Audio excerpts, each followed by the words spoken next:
Kembali lagi di Unseen, ruang untuk merasakan karena tidak semua bisa dilihat. Alright, kita balik lagi di konten Unseen untuk episode kali ini. Kemarin udah banyak banget ya yang DM dan ketika gua bikin pertanyaan, Unseen enaknya kalau collab sama siapa ya? Kemarin udah ada Mas Wisnu. Terus kemarin juga ada yang komen untuk ngajak satu sosok. Ini yang saya kenal ini, dia ini bertubuh tinggi besar, ganteng, dan sekarang udah S2. Congratulations ya. Assalamualaikum Om Hao, apa kabar? Assalamualaikum warahmatullahi wabarakatuh Mas. Salam rahayu bagi kita semuanya. Iya, gila. Berapa lama kita gak ketemu Om? Kita terakhir ketemu itu kalau nggak salah bulan 2 ya, bulan Februari. Pas Mas Fadi sama Mbak Sarah dan teman-teman ke Jogja. Yang acara meet and greet ya. Kalau nggak salah berarti hampir 4 bulan Mas. Meet and greet Jogja tuh aku lagi syuting film Om. Oh, sorry. Berarti tahun lalu Om. Kalau nggak salah itu Oh, udah lama banget loh kita nggak ketemu. November tanggal 30 terakhir. Ya makanya aku tadi itu tak inget-inget ke distract ini Mbak Sarah soalnya. Kalau sama Fadi itu. Kalau sama Mbak kan kemarin waktu pas meet and greet sempat kesana kan. Ada Om Hao juga. Nah kebetulan waktu itu aku memang lagi nggak bisa datang juga. Sehat Om Hao? Sehat Mas, alhamdulillah. Ini berarti kita 7 bulan Mas. Setengah tahun lebih nih nggak ketemu. Gokil. Terakhir kan ke rumah sakit itu Mas, Kebumen itu kita terakhir ketemu. Yoi, itu serem. Bulan 11 itu, benar. Bulan 11, iya benar. Oke, Om Hao, ini kita mau ngobrol-ngobrol karena banyak banget dari netizen dan juga followers gue yang DM dan juga komen di YouTube katanya suruh collab sama Om Hao nih. Nah pas banget gue ngucapin terima kasih juga untuk Om Hao udah nyempetin waktunya. Sama, Mas. Enaknya sih kita ketemu langsung ya, cuman karena memang udah banyak desakan untuk collab, jadi Om Hao akhirnya bisa juga nih collab di konten Unseen. Dulu kita udah pernah collab sama Om Hao juga, cuma untuk kali ini kita akan membahas hal yang berbeda. Nah mungkin sedikit aja nih Om, untuk awalan yang pengen aku tanyain nih. Kemarin itu Om Hao sempat nonton gak episode aku sama Mas Wisnu? Sempat Mas, dikit. Yang mengenai kita ngebahas video KKN di Desa Penari dan KTJ juga ngebahas dengan sangat detail juga ya. Nah kemarin itu riset yang saya lakukan itu sampai di kita ngelihat ada beberapa postingan di sosial media dan juga YouTube yang mengatakan itu disinyalir adalah lokasi yaitu Desa Penari. Nah kemarin karena kebetulan Mas Wisnu datang ke sini di Unseen, itu Mas Wisnu sempat aku mintain tolong bahwa bener gak sih lokasinya itu tuh di daerah ini. Nah yang paling gampang adalah aku minta tolong melihat gak sih sosok penari yang ada di video dan foto yang ada dan juga tersebar di sosial media. Nah menurut pandangan Om Hao sendiri nih, lokasi nang di toh? Oh iya Mas, sebenarnya kalau lokasinya itu tuh di Kabupaten B ya Mas ya, di ujung timur Tanah Jawa, salah satu kabupaten yang ada di ujung timur Tanah Jawa. Terus lokasinya itu memang tidak jauh dari satu gunung ya yang terkenal dengan Blue Fire-nya atau si api biru. Tuh, jadi memang clue-nya ini memang sangat dirahasiakan, hanya boleh menyebutkan inisialnya saja gitu, karena hal ini sebenarnya sudah menjadi satu seperti memori kolektif bagi warga yang ada di situ ya, dan peserta yang ada di situ juga. Diceritakan nggak apa-apa, tapi beberapa clue-cluenya itu tolong di-keep dulu, dirahasiakan. Tapi kalau saya boleh menyampaikan, ini memang ada benarnya, dan kemarin saya dari tim Kisah Tanah Jawa juga mengunjungi lokasinya, dan ini memang relate ketika kita interview dengan warga termasuk perangkat desanya waktu itu, dan memang di ujung timur tanah Jawa ini kan kita kenal satu daerah yang secara sejarah itu budaya dan mistis religiusnya masih sangat kental.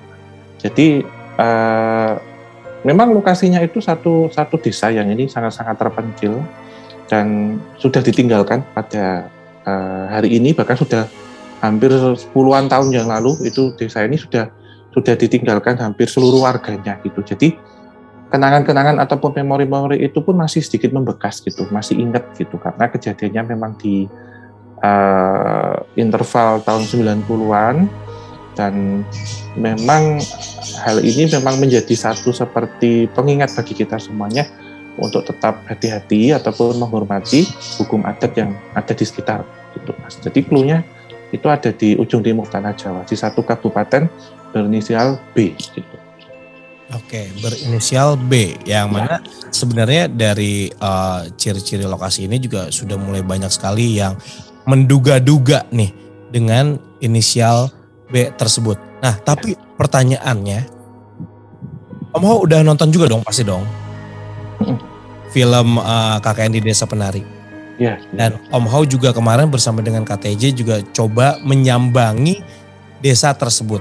Nah, aku sempat berpikir, apakah desa ini real, ada atau enggak? Pandangan Om Ho sendiri seperti apa? Ya, kalau kami ya, ini bahkan masih sangat hangat ini Mas Fadi. Kita ke sana itu kurang lebih 9 hari yang lalu, masih 1 minggu lah, masih belum lama. Masih hangat banget ya? Oh, masih belum lama, dan ini juga di Kisah Tanah Jawa juga sedang tayang gitu, dan alhamdulillah kita ada di posisi trending juga.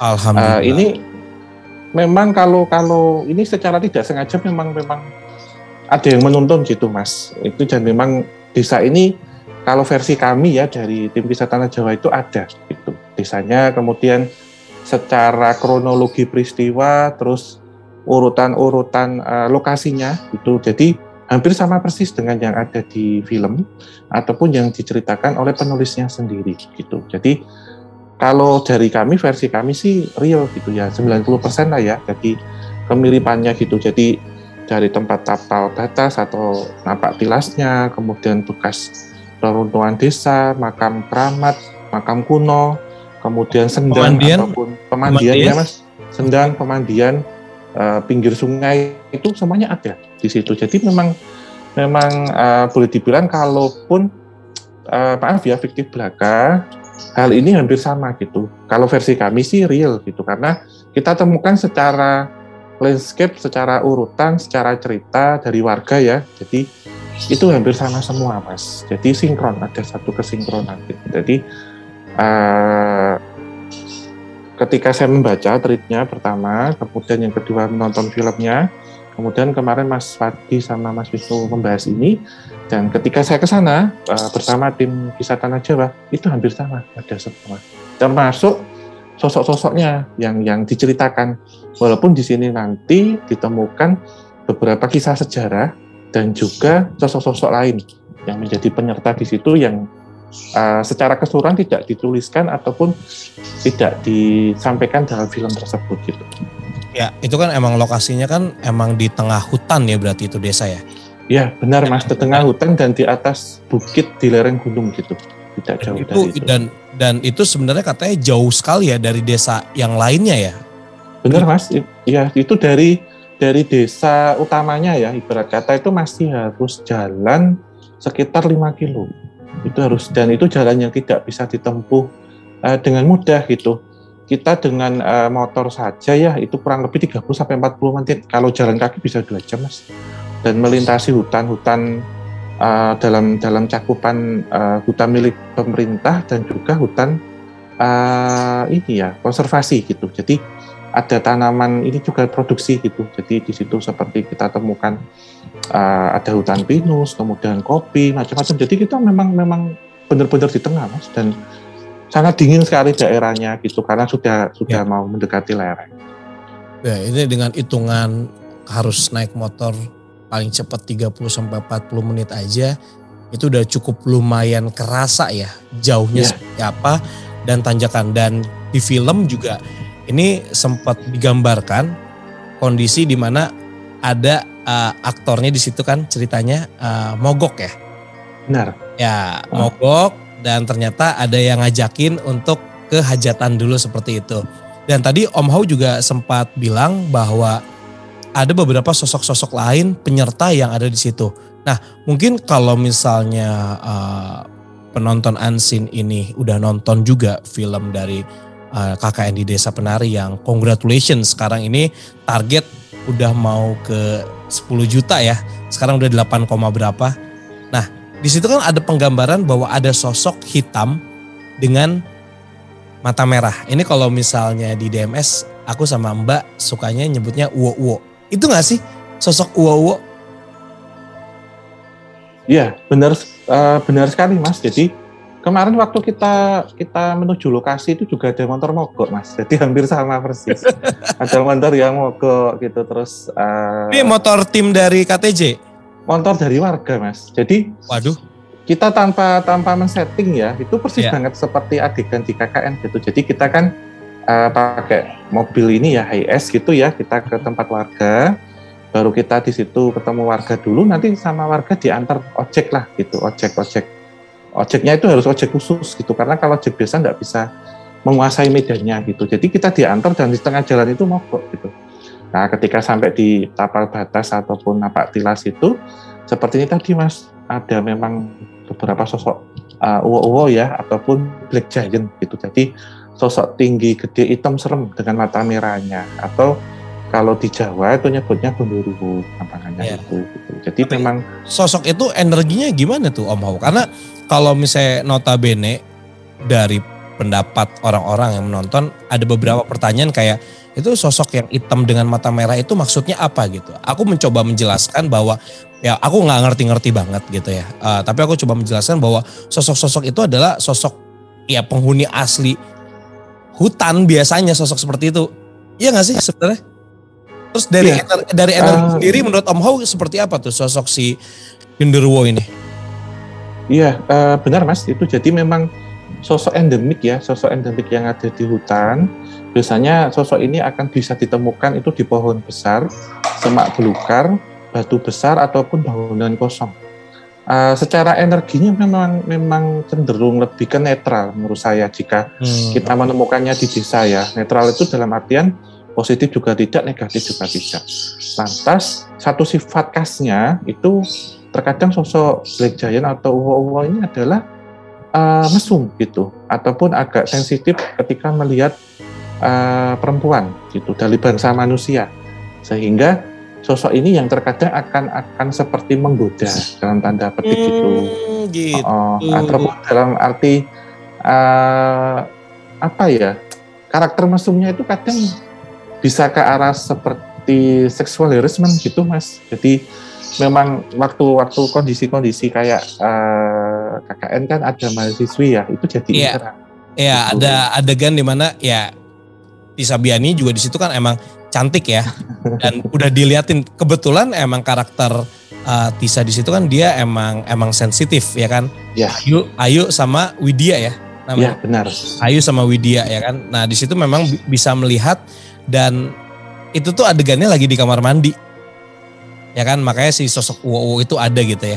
Oke, kita tinggalin sosok uwo-uwo karena ya udah berarti kita bisa menyimpulkan bahwa itu adalah sosok yang udah biasa dan juga memang tempatnya ada di situ. Ya kan? Yeah. Oke. Berbicara mengenai karakter utama dari film ini yaitu adalah Badara Wuhi ya kita nyebutnya.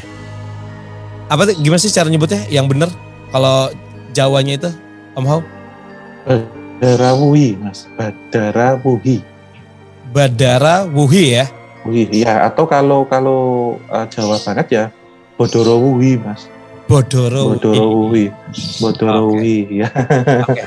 Kalau pakai logat Jawa Timur ya Bodoro Wuhi. Oke.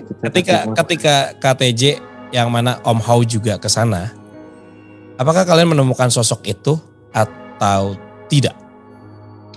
Ya, waktu kita ke lokasi menemukan Mas itu, dan di sini yang mengagetkan ya, sosok ini adalah sosok penunggu ataupun sosok yang diberikan amanat itu oleh seorang leluhur desa ataupun sesepuh desa yang dikenal itu dengan sebutan Patih ataupun Patih Gringsing gitu. Ini nanti ada satu ceritanya juga.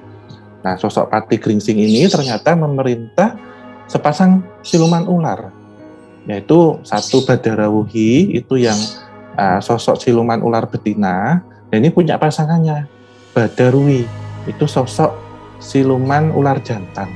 Itu jadi satu pasang. Yang satu berwarna hijau kulitnya itu, sisiknya itu hijau mengkilat. Yang satu hijau agak kuning. Jadi ada dua. Nah, sosok aslinya itu kan kalau kita gambarkan perempuan cantik ya, tetapi di sini tuh sosok sepasang ular full seperti ular piton gitu, tapi tidak ada motif seperti batik ataupun motif seperti sanca kembang atau apa, itu bukan, jadi utuh semuanya. Dan memang satu malam sebelum kita ke situ, jadi saya ada satu pengalaman. Itu sewaktu di hotel itu Mas, dini hari paginya itu memang ada sepasang ular yang melirik saya gitu. Waduh. Jadi sepasang benar-benar melingkar, tapi dalam arti melalui alam bawah sadar ya, ataupun lewat perjalanan spiritual, lewat mimpi. Kemudian nanti dalam bahasa Jawa urunge awakmu ngger nako dugi kono, maksudnya sebelum nanti kamu ke sana itu diminta untuk mandi dulu. Nah, kebetulan pas di hotel ada kolam renang, Mas. Jadi untuk pembersihan ini, karena ketika di situ memang sosok ini menghampiri ya, dan itu sudah melekat, Mas. Jadi ketika saya pertama menginjakkan kaki di situ itu sudah melekat dua-duanya, dan di situ kemudian secara tidak langsung saya mengikuti saja, termasuk ada seperti irama-irama gending ya, atau suara-suara musik gitu, musik tarian. Itu langsung mediumisasi Mas saya, tapi parsial, tidak 100%. Nah, ini yang unik ini Mas, jadi tangan kanan saya ini mewakili yang Badarawuhi ataupun yang sosok betinanya yang feminim. Tangan kanan ini yang mewakili yang jantan atau yang maskulin. Dan waktu itu memang menari dalam dua separuh gini, jadi seperti tarian gandrung katanya warga situ, tari khas daerah situ gitu. Jadi menari tapi dengan dua aksen laki-laki dan aksen perempuan gitu. Jadi kalau beliau bercerita sih memang mendiami satu seperti gua gitu yang ada di situ. Beliau bersemayam di situ. Terus memang Pepatih dulu itu sangat suka sekali ataupun sangat gandrung sekali dengan tarian-tarian sebagai seni pertunjukan gitu Mas. Dan ada satu cerita bahwasanya beberapa penari-penari itu yang belum melakukan pentas itu harus melakukan seperti ritual ataupun melakukan seperti serangkaian acara agar kuat nanti ketika menari ataupun sosok ini bisa merasuki gitu. Oke. Om Hao, tadi Om Hao sempat cerita ternyata ada dua sosok, bisa kita samakan nggak sih dengan siluman ular? Iya, bisa Mas. Bisa ya. Memang ini sosok, ini sosok siluman ular. Ya, dan yang saya ketahui kalau kita melihat hewan aslinya sendiri ya, ular. Itu kan mereka memang ketika bereproduksi apa segala macam itu kan kadang-kadang melahirkan anak yang cukup banyak ya, jumlah ularnya seperti itu. Apakah banyak sekali sosok-sosok siluman ular lainnya yang ada di sana? Dan ada nggak sih pembeda yang bisa terlihat sama Om Hao di sana bahwa oke, ini Badarawuhi, ini ini sosok betinanya, ini sosok jantannya, nah ini anak-anaknya atau ini pasukannya, itu ada nggak sih seperti itu? Ya, pada dasarnya memang dari dua sosok ini itu kiblatnya dari salah satu hutan keramat di Tanah Jawa, Mas, ataupun disebutnya bapaknya alas Tanah Jawa itu, atau hutan Tanah Jawa, yaitu Alas Purwo. Kiblatnya dari situ, kiblat beliaunya ini asalnya dari situ. Nah, ketika ini menyatu ya, berkata dua ini kan menjadi seperti prajurit ataupun punggawa yang menjaga situ. Nah, ini benar seperti yang Mas Fadi tanyakan. Ini juga ada anak-anaknya dan tanda petik itu. Dan anak-anaknya ini pun terlahir sebagai ular siluman juga yang menguasai lokasi itu dan menjadi seperti danyang gitu, ataupun sosok lelembut yang disakralkan ataupun yang dikeramatkan. Nah, sebenarnya yang menjadi pembeda itu memang dirasakan dari aura kita sendiri gitu. Kalau kita laki-laki ya, itu akan lebih dekat dengan sosok ular betinanya dan sebaliknya gitu Mas. Dan kalau saya sendiri membedakan dari warna kulit sisik gitu, karena yang datang ini hijau, oh berarti sosok yang betina gitu. Karena memang di awal waktu kita akan masuk ke pos pertama ya, di situ ada desa juga yang sudah ditinggalkan juga. Itu memang ada seperti ini Mas, ada seperti kalau di Jawa sebutnya cakruk ya, itu kalau gardu pos kamling gitu, tapi gubuk yang ada di tengah ladang. Itu sosok ini sudah menyerupakan wujud seperti perempuan, wanita dengan membawa ular yang ularnya itu mungkin agak berbeda dengan yang di film ya. Kalau di film kan ularnya itu ular piton yang nggak berbahaya. Nah ini ularnya itu Mas, ular cincin emas atau ular weling yang berbisa itu, yang warnanya kuning merah kuning putih itu Mas warnanya. Jadi yang belang itu dipakai, ditaruh di sini terus ngelihatin gitu. Nah waktu ke situ memang ada satu cerita nanti ketika Badarawu ini kan sejatinya memang sosok siluman yang diminta untuk menjaga lokasi itu, tapi ternyata terpikat dengan salah satu ketampanan peserta waktu itu, peserta program KKN ini, sehingga sebenarnya ini sosok yang sudah negatif dan menyalahi kodratnya karena sudah menyatu atau terkena hawa manusia. Oke.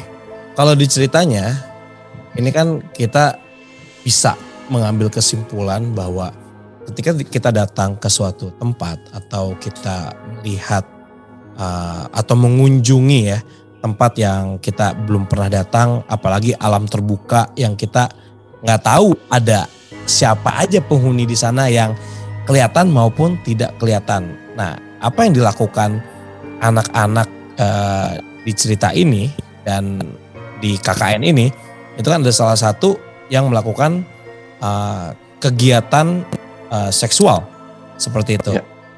Nah, di satu sisi lagi itu seperti ada kayak pancingan atau apa namanya ya Om Hao, ketika Badarwi ini mempengaruhi sosok laki-laki ini dan mempengaruhi sosok wanita ini, karena di film itu sosok wanita ini seperti kayak kalau lu pengen sama si Bima ini lu harus pakai ini gitu, sampai akhirnya mereka melakukan itu.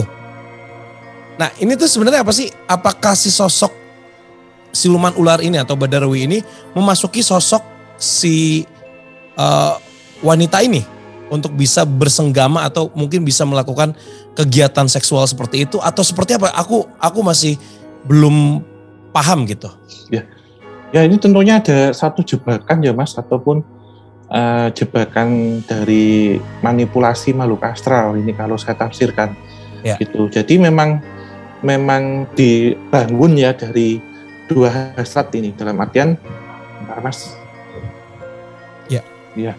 Ini memang berawal dari nafsu duniawi.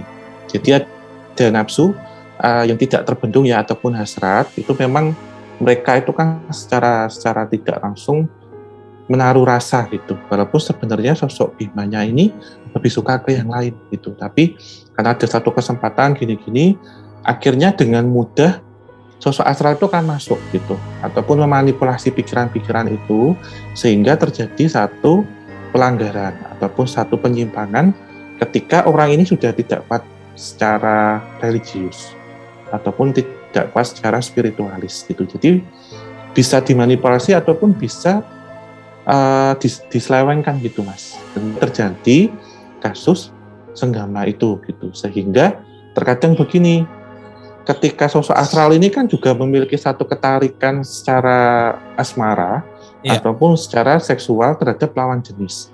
Sehingga seperti halnya sosok peri bisa suka ke laki-laki manusia. Sosok Gondoruwo bisa suka ke perempuan manusia. Nah, ini pun ada satu sisi ini sebenarnya. Kalau tadi sudah kita singgung sosok Gondoruwo yang suka mahasiswi. Jadi sosok siluman ular betina suka kepada mahasiswanya gitu. Nah, di sini ketika itu masuk mimpi, alamnya kena, tidak pernah sembahyang contohnya gitu, Ya. manipulasi itu sangat mudah sehingga gampang dijerumuskan. Itu tadi sebenarnya ini bagian dari penjerumusan secara metafisik. Nah, yang dipakai, siapa yang diambil adalah korin orang tersebut. Seperti halnya teori ilmu pelet. Jadi setiap orang ini kan ada sedulur papat 5 pancer, atau ada 4 saudara 1 inti, atau kakak air ketuban dulu, kakang kawah, adik ari-ari, adiknya ari-ari lah, itu yang diambil. Itu sehingga terjadilah ini, dan di situ juga semakin disesatkan lagi dengan diberikan janji-janji ataupun suruh memilih kalau orang ini temanmu ini bisa selamat, kamu harus seperti ini. Itu sebenarnya juga sesat gitu, karena harus membuat satu perjanjian dengan jin ataupun sosok astral, sehingga dalam perjanjian gaib ini tidak gampang diputus. Nah, terjadilah hal-hal seperti ini tadi karena korinnya sudah ditarik. Nah, hal ini relate ketika pada zaman dulu beberapa penari-penari itu ketika menari itu kan dengan semalam suntuk, dengan gerakannya yang anggun, luwes, tidak capek, kemudian auranya yang berapi-api dapat dilihat orang, dan bahkan sosok astral itu terpesona melihatnya. Ini kan tentunya mediumisasi juga, Mas. Jadi sosok Badarwi ini merasuk ke dalam raga seseorang. Nah, ketika orang ini yang diambil sebagai contoh gadis perawan gitu. Nah, ketika sudah selesai pagelaran itu kok ternyata suka sosok ini, korinnya di bawah gitu. Jadi kalau kita bilang ruh atau sukma itu wallahu alam, kita tidak tahu. Tapi kalau korin itu kan kembaran atau saudara sejati kita itu yang diambil. Sehingga ketika orang yang sudah kehilangan salah satu bagian dari tubuhnya secara metafisik, itu dapat terkena penyakit yang tidak terlihat, misterius ataupun medis, sehingga beberapa penari ini akhirnya ada yang meninggal terus dimakamkan di makam tua itu. Itu Mas kalau konsepnya. Oke, ini sangat jelas sekali ya. Tapi ada satu nih yang aku masih belum mengerti. Ketika mereka itu kan ketertarikan dari si sosok siluman ini ya terhadap lawan jenis, yang mana lawan jenisnya ini adalah berbeda jenis ya. Mereka jin, yang satunya lagi kita manusia gitu kan. Nah, tadi Om sempat bilang bahwa korinnya yang diambil, sedangkan itu mereka itu kalau mungkin bisa kita ibaratkan korin itu arwah kita apa bukan ya berarti ya? Bukan, Mas. Jadi bukan, korin berarti itu kayak ada layer lagi dari diri kita yang sebenarnya itu kembaran kita gitu. Benar. Jadi setiap orang terlahir itu kan ada ari-ari gitu, atau tali pusar tuh ari-ari. Nah, itu kan saudara kita dalam tanda petik, saudara kita semasa kita di alam rahim ya. Sehingga itu sangat dalam budaya-budaya Nusantara, terutama budaya Jawa ya, ari-ari itu sangat dimuliakan. Jadi dimakamkan, dikasih lampu, bahkan sampai ada dibikinkan ini ya, selamatan gitu. Nah, ini yang diambil yang bawah. Atau ketika orang meninggal yang sering ditemukan itu kan bukan ruh atau sukma atau nyawa, karena ini wallahu alam, nggak ada kita yang tahu. Ada batasnya lah manusia itu tahu. Nah, korin inilah yang nanti akan menjadi jin korin, atau yang mengcopy paste 100% saudaranya ini. Nah, ini ketika diambil kan kosong, Mas Wadi. Nah, ketika badan ini kosong, diisilah oleh sosok itu tadi, sehingga hanya menggunakan raga ini untuk memikat. Nah, di situ bisa terjadi macam-macam. Bahkan senggama itu sangat mungkin sekali, karena sosok ini yang datang ke dimensi kita. Berbeda jika ceritanya sosoknya langsung masuk ke orang tersebut, atau terjadi seperti percintaan manusia dengan peri. Terus maaf ya, di situ terjadi mimpi basah. Nah, ini berarti terjadinya di alam mimpi. Alam astral, alam mimpi. Astral, oke. Berarti apa yang dilakukan Badarwi itu di Badarawuhi ya, di film itu dan juga di cerita ini, itu tuh berarti dia memasuki sosok si mahasiswi ini untuk bisa melakukan hubungan dengan si lawan jenisnya itu kan? Ya, benar. Berarti dia masuk dulu. Makanya ada satu scene atau penggambaran di mana ketika di reveal itu tuh ketika adegan yang ada di dalam kolam renang, awalnya kan itu hanya mahasiswi sama mahasiswa. Terus tiba-tiba ketika di reveal di belakang ternyata itu berubah jadi siluman. Nah, mungkin itu kali ya, seperti itu penggambarannya ya. Benar Mas, karena ini seperti ditempel gini, jadi bisa bolak-balik gitu, bisa kayak arus bolak-balik gitu, karena kan bisa keluar, bisa masuk gitu ya. Mungkin setelah sudah selesai dalam satu peristiwa untuk senggama itu, mungkin sosok ini akan keluar gitu, karena sudah merasakan kepuasan dalam artian dari pengalaman beberapa orang yang melakukan seperti itu kan berbeda gitu. Melakukan hubungan badan dengan sepenuhnya manusia ataupun manusia yang kerasukan itu tentunya akan berbeda. Nah, hal ini pun juga terjadi di sosok Gondoruo itu tadi. Bahkan kalau berbedanya dengan Gondoruo, mereka bisa solid, bisa menyerupakan diri dan menjadi sosok yang imajinasi orang itu akan menjadi apa itu bisa lah. Hal ini juga akan terjadi nanti ketika di situ terjadi satu perkawinan dan di situ bisa melahirkan anak, tentunya gitu.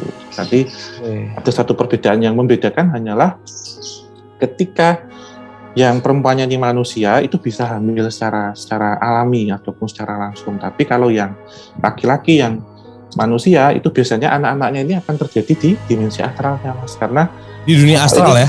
Ya benar, karena sosok ini kan membawa balik. Nah, dari perkawinan ini pun juga terlahir anak-anak dari silang ya manusia dengan siluman ular itu tadi. Itu. Oh, oke. Tadi Om Ho sempat berbicara mengenai nempel ya. Cara Badarwuhi itu menempel kepada mahasiswi ini untuk bisa merasakan apa yang dia pengen bersama dengan si mahasiswa itu kan. Dengan cara masuk atau menempel. Apakah ini bisa disebut dengan teori kerasukankah atau apa? Kalau misalnya boleh tahu kerasukan itu seperti apa sih sebenarnya? Ya, jadi memang di sini ada pembeda Mas ya antara ketempelan, kerasukan dan mediumisasi. Oke, ketempelan, kerasukan dan juga mediumisasi. Ya. Boleh dijelasin sedikit nih Om perbedaan? Ya. Kalau ketempelan itu berarti nempel Mas. Berarti masih ada batas seperti ini. Nempel. Dan biasanya memang dalam berjalan itu tidak telapak kaki itu nggak akan bisa gini. Tapi akan agak tumitnya agak naik dikit. Kenapa demikian? Karena kakinya itu yang astralnya itu akan coba masuk gini. Dia akan coba masuk, kemudian nyelip ya? Ya, kayak pakai high heels gitu, agak agak naik. Nah ini kalau dia bisa masuk, berarti sosok ini itu akan memecah tubuhnya. Jadi akan masuk lewat sela-sela pori-pori. Jadi namanya kerasukan atau kesurupan dari kata surup masuk.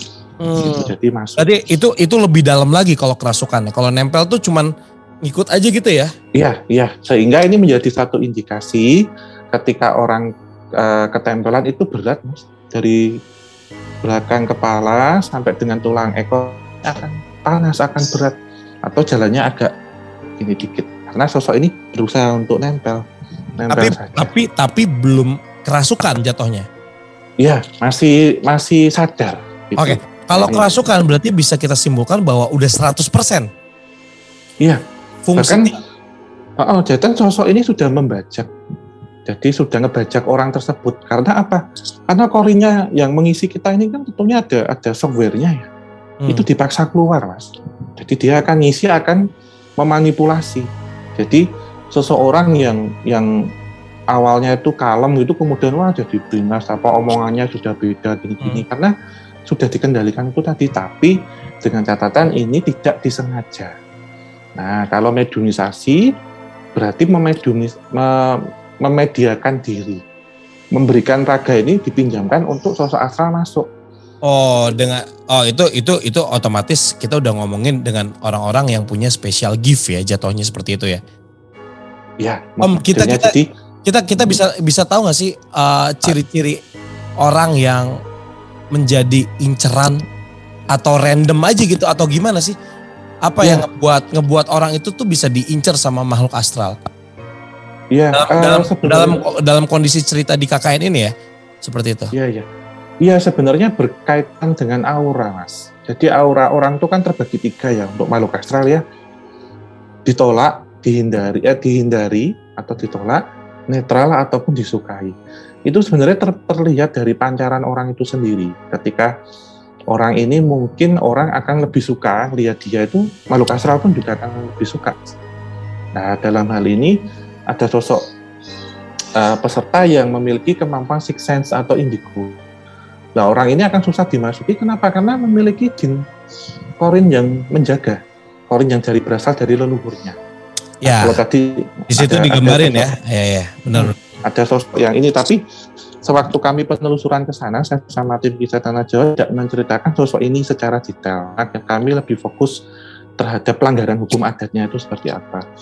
Nah, ketika orang yang secara good looking ya bagi mereka itu tentunya memang akan susah dibedakan ketika orang awam, gampangannya demikian. Tapi bagi sosok astral seperti halnya kalau kita tahu orang ini lahirnya di malam-malam keramat, Mas. Contohnya kayak di Selasa Kliwon atau Jumat Kliwon, secara wetonnya ini ya mungkin akan lebih disukai oleh sosok astral.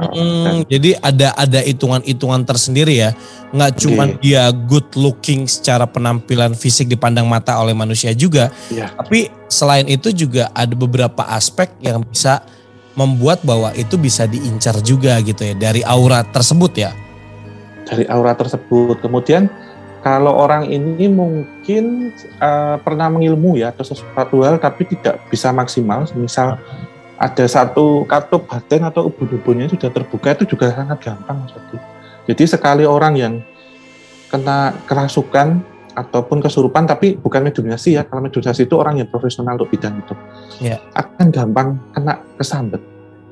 Jadi semisal orang pernah ada di satu kesenian yang harus pakai kesurupan, itu sangat gampang sekali. Kenapa? Karena pintunya sudah gampang diberobos.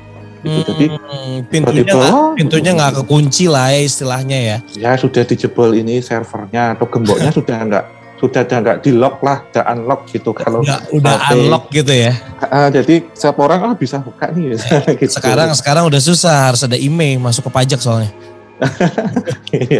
Oke. Di cerita tersebut kan itu tuh ada penggambaran bahwa mereka ini tuh diajak ke dimensi lain, ya kan? Sebenarnya apa sih perbedaan kita bisa tahu kita itu ada di dimensi lain atau di dimensi sini tuh dari apa nih? Dari kita sebagai orang yang melihat teman kita misalnya bahwa oh dia kayak udah dibawa nih sama sosok ke dimensi lain. Dari kita sendiri taunya seperti apa? Terus dari korbannya sendiri itu seperti apa? Om Hao tahu nggak sih atau bisa jelasin? Agak kurang paham soalnya saya nih. Oh iya, ini dari sudut pandang orangnya yang masuk ke dimensi astral ya Mas, atau dimensi lain ya. Oke, dari sudut pandang bisa kita katakan orang yang masuk ke dimensi lain. Dimensi lain. Atau korban gitu kali ya. Nanti saya sampaikan dari... Kalau di film ini kan korban jelas. Satunya korban. Nanti saya jelaskan dari sudut pandang orangnya, dari sudut pandang orang lain gitu, atau lingkungannya. Oke. Kalau orang biasa ini kita ambil orang awam ya. Kalau orang memiliki sixth sense atau indigo tentunya tahu gitu. Nah sebenarnya ketika masuk itu nggak ada yang membedakan Mas. Jadi tetap sama. Tidak ada yang sadar gitu ketika masuk. Tentunya tidak bisa dibedakan Mas kalau dari sisi orang awam yang masuk ke dimensi astral. Karena semuanya hampir sama.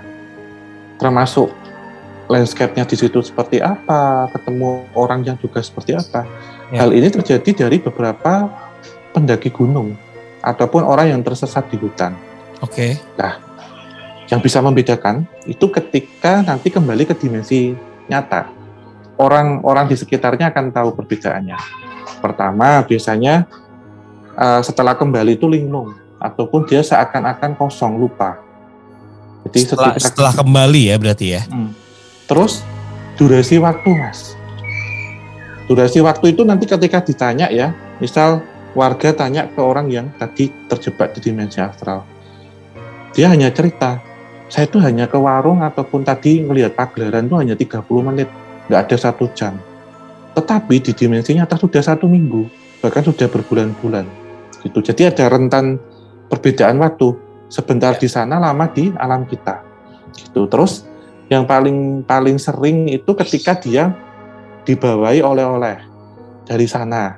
Nah, itu Mas. Jadi di film ini juga ada kan, ada satu selendang sama gelang yang di tangan itu kan? Ya, sama makanannya Mas waktu itu. Oh, Oh sorry, yang datang ke acara kayak hajatan itu, itu makanan yang dibawa itu termasuk di dimensi lain itu Om? Benar Mas. Jadi ada satu cerita, semisal di sana wah makan banyak gitu, terus dibawain ini ya, dibawain oleh-oleh. Oh, misal dibawain batu permata misal, atau dibawain uang. Dan setelah kembali ke sini kan ditanya biasanya, kamu tadi di sana dikasih apa gitu? Saya dikasih uang. Ya Mas, bentar ya. Aman toh Mas tapi suaranya? Aman. Nanti kalau agak noise berisik, warning aja tak tutup dulu. Nah, dibawain dari sana itu misal, oh tadi saya dibawain uang. Pas diambil di saku kok jadi daun. Manipulasi Mas sistemnya. Terus dibawain tadi permata. Tuh tak lihat jadi kerikil. Terus ini paling serem dibawain makanan. Jadi, wah saya tadi di sana itu makan mie goreng gitu. Terus saya dikasih bungkusan, dikasih buat bekal. Coba lihat apa? Dibuka ya jadi mie, isinya cacing Mas. Terus ada juga yang itu tadi dikasih kayak kue-kue, daging-daging. Dibuka isinya apa? Kepala monyet gitu. Jadi makanan yang nggak lazim Mas. Itu kadang yang nampak itu. Lah, hal ini juga berpengaruh si orang ini baru nyadar ketika ditepok. Ini. Kamu dari mana misalkan gitu. Loh saya tadi ada hajatan di mana sini nggak ada kampung misalnya gitu. Nah baru ditenangkan, dibawa ke rumah, ditanya-tanya cerita. Nah biasanya ada perbedaan frekuensi Mas Fadi. Jadi dari dimensi astral ke dimensi nyata itu kan rentan waktunya sangat panjang. Iya. Berkata di sana setengah jam, di kita 1 hari ya. Sel-sel motorik, sel-sel memori dan motorik otak ini pun terganggu. Sehingga perbedaan informasi tersebut ya. Iya. Ibarat kata kayak kita itu loh Mas di ruang hampa itu loh. Yang buat tes itu kan ada tuh yang ditaruh di hampa itu tekanannya turun tuh. Setelah balik kan puyeng ataupun nggak ingat apa-apa ya. Informasi antar selnya itu kan terganggu Mas, di otak itu sehingga paling banyak adalah linglung. Nah orang ini nggak bisa cerita, baru cerita setelah beberapa saat kemudian oh gini-gini, bahkan ada yang sampai kronis ya itu gangguan jiwa. Itu tapi itu sih Mas memang kalau dari beberapa pengalaman yang termasuk yang terjadi di KKN ini, karena memang ada yang mereka secara tidak langsung diundang sebenarnya untuk melihat satu hajatan, tetapi sebenarnya hajatan ini itu berasal dari masa lampau tanpa disadari lah. Mungkin yang membedakan look-nya Mas Fadi. Nah kalau diajak misalnya tahun kita 2020-an kok kita melihat ini pagelaran kok kayak tahun 90-an ya atau 80-an lah. Itu mungkin kita ada logika-logika di situ ketika ada di dalam. Baru kita bisa realize ya kayak nggak mungkin deh kayak gitu kan. Termasuk hidangan-hidangannya itu loh Mas, kan masih hidangan jadul, terus packagingnya juga masih lama gitu ya. Kalau kita di desa atau di hutan ya mungkin nggak akan kepikiran sejauh itu gitu. Ya pasti nggak akan mungkin juga kan ketika kita masuk ke dimensi mereka. Sedangkan mereka itu kan berarti akan membawa rentan waktu itu kita dibawa ke dimensi mereka yang mana itu tahunnya juga sebenarnya adalah energi ya. Benar. Ya, residual energi. Jadi nggak akan mungkin ketika kita datang misalnya ceritanya kita diajak ke hajatan ya yang ada di situ misalnya kayak burger atau rice ball atau mie instan itu kan nggak akan mungkin ada. Jadi kan kita harus bisa melogikakan itu ya. Tapi gini Om, maksudnya gini. Ketika kita bisa berpikir melogikakan itu, ya kan kita mungkin akan bisa terbebas secara nggak langsung seperti itu. Tapi ada nggak sih triknya misalnya nih, kayak gue orang awam yang gue nggak punya kemampuan, tapi gue ingin menghindari gimana caranya biar nggak diincer atau dibawa ke dimensi itu. Ada tips atau trik nggak sih Om Hau? Ya, tentunya kita ini ya Mas, kalau kita baru datang ke suatu lokasi, tip dan triksnya yang pertama itu kita harus konsultasi dengan warga sekitar.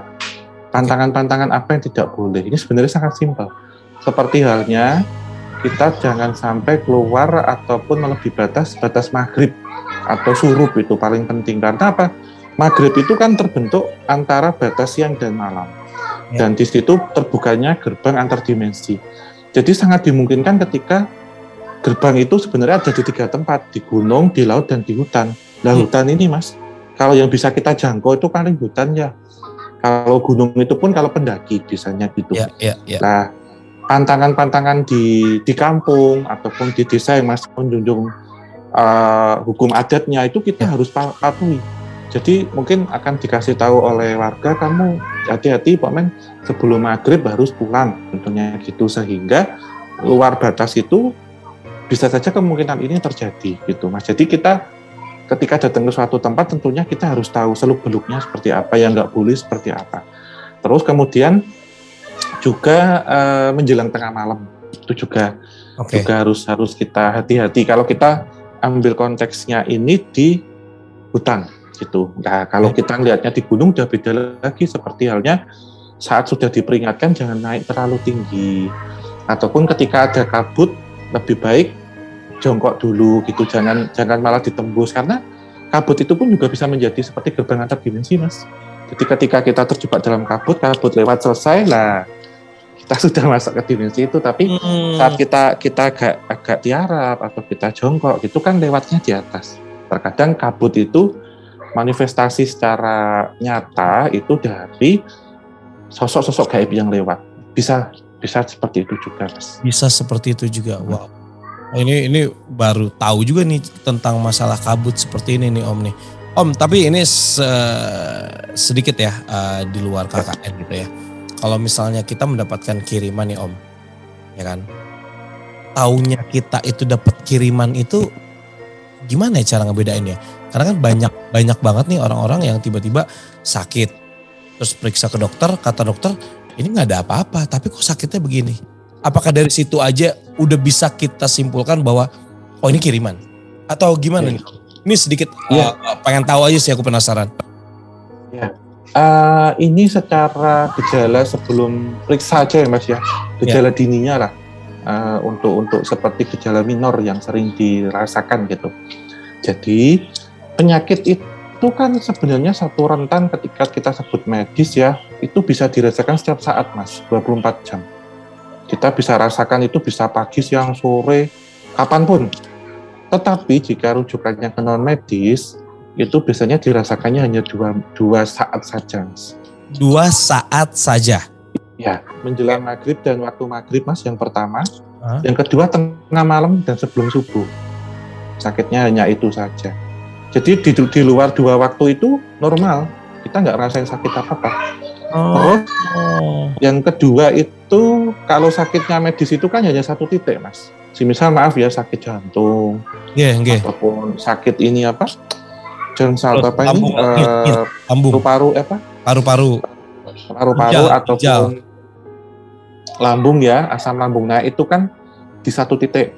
Tapi kok ini berpindah-pindah? Kadang kayak ditusuk jarum dan pindah-pindah. Lokasinya nggak tentu. Yang ketiga disertai dengan rasa cemas yang berlebih ataupun rasa takut yang berlebih. Karena apa? Ketika tidur nggak tenang. Jadi seperti halnya dikejar-kejar sosok itu. Secara psikis ini Mas terkena gitu. Kalau sakit biasa mungkin mimpi ya kena sugesti aja ya. Tapi 3 hal yang utama ini sebenarnya waktu sakit kumatnya kapan, hanya 2 waktu itu, maghrib dan tengah malam, dan posisi yang berpindah-pindah itu sudah mengidentifikasikan ini non medis gitu. Nah nanti baru diperiksakan kok rujukannya medis ketemu, ini mungkin akan ngarahnya beda. Tapi kalau saat didiagnosis ataupun di rongsen ataupun apa nggak ada lah. Ini pengobatannya beda Mas Fadi gitu. Ya, jadi sebelum kita periksa ke dokter kita juga bisa menganalisis, apalagi penekanannya ketika kita sudah memeriksakan ke dokter seperti itu ya Om ya.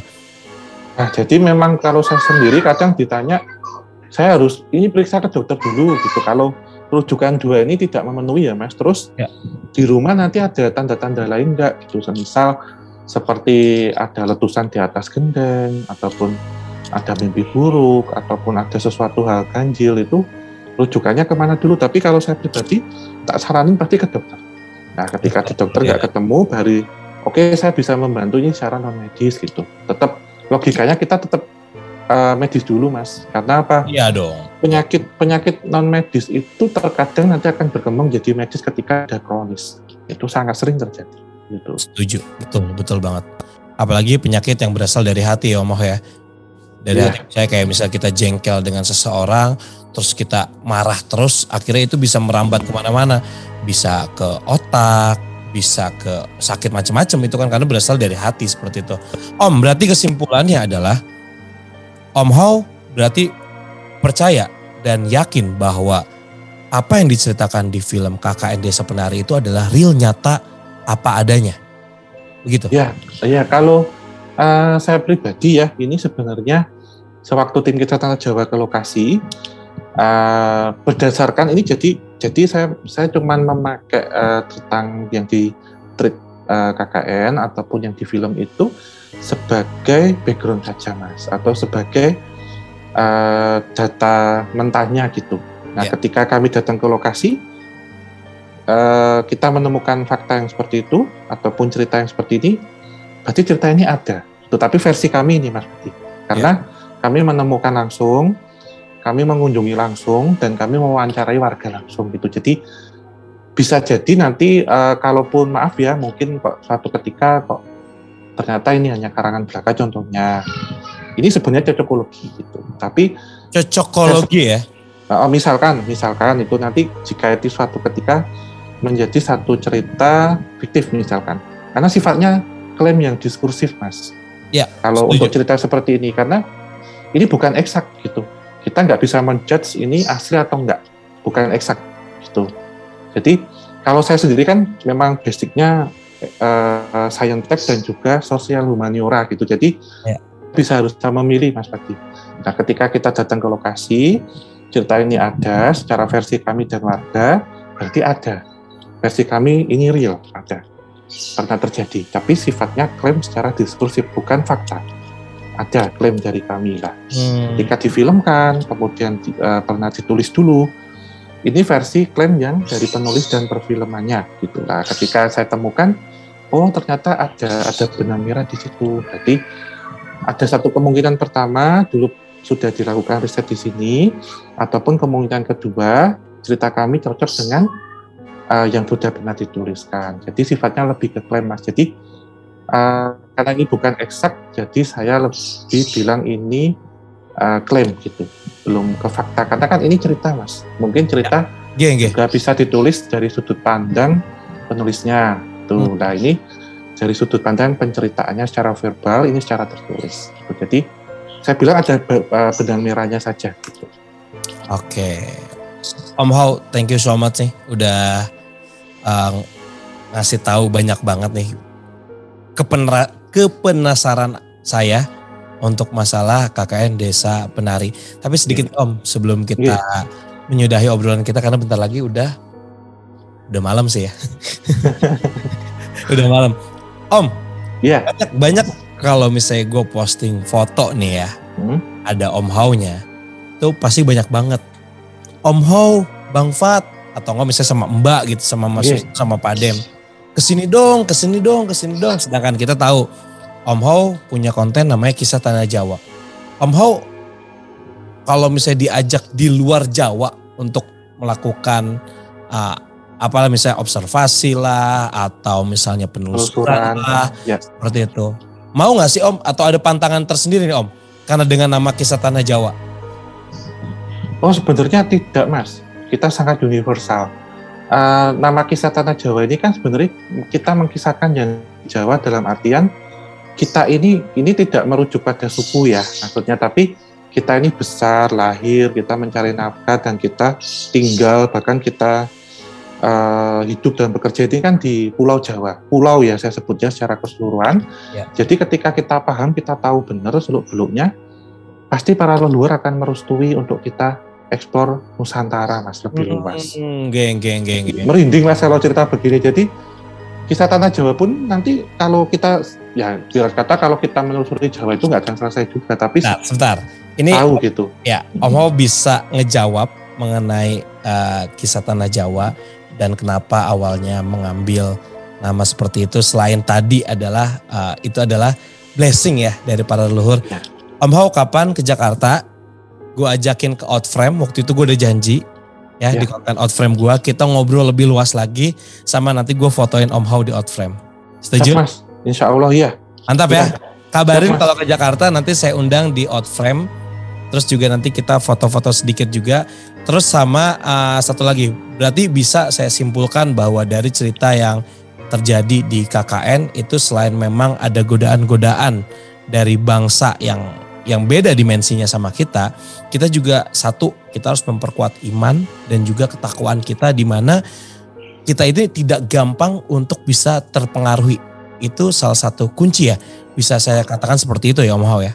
Ya benar, dan ini saya tambah lagi Mas, menjawab yang tadi tentunya kisah Tanah Jawa tetap nanti akan berkembang menjadi kisah-kisah Nusantara Mas, insya Allah. Jadi KKN, nanti gabungan kita semua Mas tentunya. Yoi, KKN, kisah-kisah Nusantara, mantap. Ini abis ini trending topik nih Om. Mendingan dipatenin dulu namanya KKN-nya tuh, kisah-kisah Nusantara, the best. Ya. Tentunya tadi tetap ada Om Hao di Sumatera, ada Mbak Sarah di Sulawesi gitu Mas. Jadi kita ketemu semua gitu insya Allah. Terus terkait yang tadi Mas ya. Oh sama satu lagi Om, sama satu lagi. Semoga ada yang berangkatin kalau di luar Jawa ya.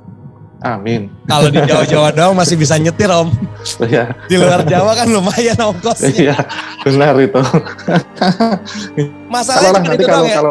Kalau Tuhan merestui dan leluhur itu nggak tahu ketemu kita aja kan nggak tahu Mas ketemu gambarannya gitu. Iya. Ada keajaiban nanti. Yang tadinya kita nggak kenal terus tiba-tiba kita jadi dekat kayak gini Om ya. Ya benar itu Mas. Nah ini Mas tambahan. Apa tuh? Seperti peribahasa mengatakan Mas, di mana bumi dipijak di situ langit dijunjung. Dimanapun kita berada kita harus tahu tentang hukum dan istiadat yang ada di sekitar kita. Menghormati itu bukan berarti menyembah, dan takut itu bukan berarti menyembah juga, tetapi kita harus waspada di mana-mana. Ya. Karena waspada itu boleh, tapi takut jangan. Karena takut sejatinya hanya kepada Tuhan Yang Maha Kuasa dan kepada kedua orang tua kita. Jadi tetap kita ingat-ingat ini satu paling penting banget Mas, adalah di mana bumi dipijak, di situ langit dijunjung. Karena ini ada ketimuran kita. Ya. Kemanapun kita akan berada, kita harus melibatkan warga untuk berkomunikasi, berkonsultasi, dan kita harus tetap uluk salam dimanapun berada. Jadi kita tetap waspada, tetap terjaga, dan takut hanya pada Tuhan Yang Maha Kuasa. Insya Allah semuanya amin. Amin ya Robbal Alamin. Sama intinya adalah kalau misalnya mungkin lebih kompaknya kali ya Om bisa saya simpulkan adalah gini. Ketika lu pengen dihormati atau dihargai sama orang lain, cobalah untuk menghormati dan menghargai orang lain tersebut atau apapun itu. Misalnya contoh, kalau lu gak percaya tentang adat istiadat, tapi lu pengen dihargai bahwa lu adalah real manusia gitu. Lalu coba untuk menghargai itu walaupun misalnya lu gak percaya. Bisa gue simpulin kayak gitu juga kan Om? Benar, atau disebutnya kalau di Jawa, tepo seliro Mas. Tepo itu mengembalikan, seliro itu diri kita. Apa yang kamu berikan, itu yang kamu dapat. Dan hal ini juga tidak hanya kepada sesama makhluk ciptaan Tuhan yang wujud saja, termasuk yang tidak wujud. Seperti halnya waktu penelusuran kita kan lancar jaya karena kita selalu itu Mas, tepo seliro dan menjunjung tinggi itu tadi. Itu. Ya, kita selalu minta izin sama yang memang yang memberikan izin, dan juga kita syutingnya juga bayar izin lokasi juga Om. Paling penting. Itu paling penting ya. Oke, Om Hao. Thank you so much udah sharing-sharing di konten Asin, dan untuk yang lagi nonton jangan lupa untuk di subscribe, like, komen, dan juga di share kalau misalnya menurut kalian cerita ini seru banget. Bantu dong, siapa tahu Ansin juga bisa trending kayak KTJ dan juga Om Hao. Jangan lupa juga di bio sini ada link untuk nonton Kisah Tanah Jawa dan juga Instagramnya dari Om Hao. Om Hao, matur nuwun sangat ya. Pamit dulu Mas. Assalamualaikum warahmatullahi wabarakatuh. Waalaikumsalam, salam rahayu Mas. Mantap. Pas 1 jam. Sip. Gokil. Pas, Mas. Jadi jadwal Pak 60 menit. Dari sananya berarti. Enggak di jadwal 60 menit Om, cuman aku menghabisi semua materi yang udah ada disiapin sama aku. Tapi ini jadi ngebuka wawasan juga sih Om, ternyata ada beberapa cara dan trik juga ya tadi yang Om Hao cerita gitu. Thank you banget Om Hao udah ngeluangin waktunya. Om, tapi ini serius loh. Aku udah Mas, siap Mas. Aku udah janji sama kamu kapan kamu misalnya Iya. kamu harus ke MD, kamu luangin waktu sekitar 2-3 jam deh ketemu aku gitu. Nih, Gampang lah Mas, nanti minta waktu 1 hari paling sekalian tempat tembak juga. ya boleh kayak gitu. Nanti kita foto yang konsep. Kalau Om Hao punya mau Mas Fadi aku pengen konsepnya gini, apapun yang Om Hao mau gue fotoin. Terus nanti Siap, kita Mas. ngobrol di set baru. Oke, aku udah Siap, Mas. soalnya. Iya, nanti insya Allah sekalian Mas, ke Jakarta kan udah lama kita nggak collab toh, nanti sekalian di Angsin sama di DMS sekalian, ya, DMS boleh. sekalian. Siap. Bulan Juli mungkin Mas, sekalian kita ada ke barat. Kan ini habis timur, tengah, barat, timur. Oh, tengah, ini arahnya udah mau ke barat ya, timur, barat. Oh, oke. Nyetir Jadwalnya, sendiri Om Hao apa naik kereta? Paling naik kereta Mas, kalau sama rombongan ya pakai Ya. AIS gitu. Ya, itu lebih enak sih. Siap. Oke, Om Hao, thank you.